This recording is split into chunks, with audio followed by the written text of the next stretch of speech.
Today we're going to show you the extreme and exclusive burner control on how to replace a fuse or replace the burner control itself. To do this, make sure you isolate the appliance so nothing's on the display. Unclip it both sides. Drop the tray all the way down. You need to remove this screw in the middle.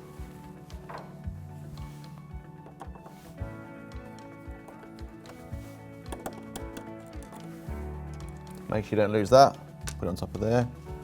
Then you need to remove all the connections.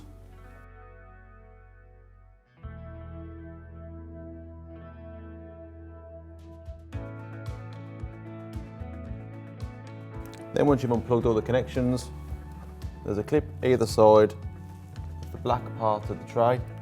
Pull those forward. You'll hear them unclip from the base of the tray. And then pivot the PCB forward. Careful not to drop it as it detaches. Then to replace the fuse, uncover the fuse itself on this little black cover, and there's the fast blow fuse. Replace the fuse, put the cover back in,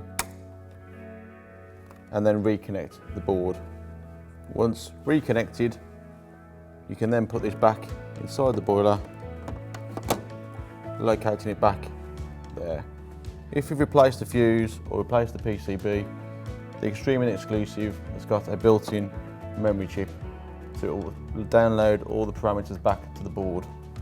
Don't forget then to put your securing screw back in the middle.